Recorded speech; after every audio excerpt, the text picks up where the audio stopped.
રાજકોટ જિલ્લાના ધોરાજીના તોરણિયા ગામે 31 જેટલા ખેડૂતોએ ગાડા માર્ગ પર પેશકદમી કરી હતી અને આજરોજ તંત્ર દ્વારા ડિમોલેશન કરવામાં આવવાનું હતું, પણ ડિમોલેશન કરવા કોઈ આવેલ નહીં, તેથી લોકોમાં રોષ જોવા મળેલ। રાજકોટ જિલ્લાના ધોરાજી તાલુકાના તોરણિયાથી ભિયાડ જવા માટેનો ગાડા માર્ગ અસંખ્ય ખેડૂતોના ખેતરો આવેલ છે,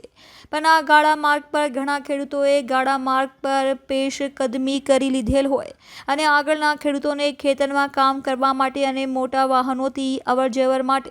ભારે મુશ્કેલીઓનો સામનો કરવી પડી રહ્યો હોય, તેને લઈને આશરે 31 ખેડૂતોએ ગાડા માર્ગ પર પેશકદમી કરી હતી અને જવાબદાર તંત્રને રજૂઆત કરવામાં આવેલ હતી અને તેમ છતાં કોઈ જવાબ નહીં મળેલ અને પીએમઓમાં અરજી અને રજૂઆત કરી હતી અને ત્યારબાદ તારીખ 10 એટલે કે આજે તોરણિયા ગામે ગાડા માર્ગ પર પેશકદમી દૂર કરવા માટે ડિમોલેશન કરવાથી કામગીરી કરવામાં આવવાની હતી, પણ અરજદારો તોરણિયા ગામે ડિમોલેશન કરવા માટે રાહ જોઈ રહ્યા હતા, પણ કોઈ પણ પ્રકારની અરજદારોને જાણકારી આપ્યા વગર હજુ સુધી તંત્ર ડિમોલેશન માટે ફરક્યું નથી અને જે ખેડૂતોએ ગાડા માર્ગ પર પેશકદમી કરી છે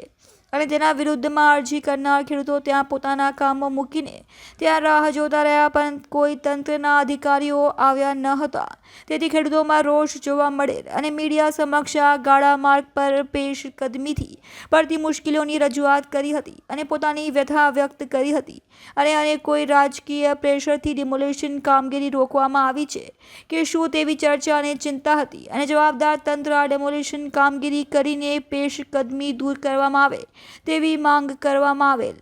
રમેશભાઈ, હું તોરણિયા ગામનો રહેવાસી છું અને તોરણિયા ગામની અંદર મારી ખેતીવાડી છે અને આ ખેતીવાડીની અંદર અમારે હાલવા માટે જવા માટે રસ્તાની અંદર તોરણિયાથી ભિયાડ જતા રસ્તાની અંદર 31 ખેડૂતોએ દબાણ કરેલું છે। આ દબાણ સંદર્ભે મામલતદારશ્રીને અમે 2 વર્ષથી અરજી કરેલી છે અને આ અરજી સંદર્ભે મામલતદારે ખેડૂતોને 5 વાર નોટિસ આપેલી છે, છતાં આની કોઈ કાર્યવાહી થઈ નથી અને આ કાર્યવાહી માટે અમે સાહેબે અમને 10 તારીખ ડિમોલેશન માટે આપેલી હતી અને 10 તારીખે ડિમોલેશન માટે કોઈ અધિકારીઓ આવ્યા નથી અને અમે ખેડૂત બધા રાહ જોઈ રહ્યા છીએ અને ચોમાસું નજીક આવી રહ્યું છે અને હાલવા માટે એ રસ્તાની અંદર કઈડ સમૂહ પાણી આવે છે, તો અમારે હાલવું કઈ રીતે, વાવણી કઈ રીતે કરવી, અને આ સંદર્ભે અમે 13 ખેડૂતોને તકલીફ છે, તો આ પેશકદમી માટે મામલતદારશ્રીને અમારી નમ્ર વિનંતી છે કે આ કાર્ય ઝડપથી પૂરું કરો, કે પછી તમને કોઈ રાજકીય દબાણ છે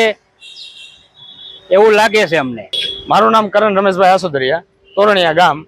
અમે અરજી એવી કરેલી હતી કે ખેડૂત ખાતેદારોએ દબાણ કરેલું હતું રસ્તાનું, જેથી રસ્તાનું દબાણથી અમે ખેડૂત ખાતેદારોએ બધાએ અરજી કરેલી હતી। અમને જે નડતરરૂપ થતા હતા ચાલવામાં રસ્તાના, તો ખેડૂત ખાતેદારોએ અરજી કરેલી, અમે 13 જણાએ અરજી કરી છે અને એ અરજીના સંદર્ભે 5 નોટિસ મામલતદારશ્રીએ ખેડૂતોને જે દબાણ કરેલું એને આપેલી હતી। હવે 31 જેટલા ખેડૂતોએ કોઈ માપણી સીટ કરીને આપી નથી,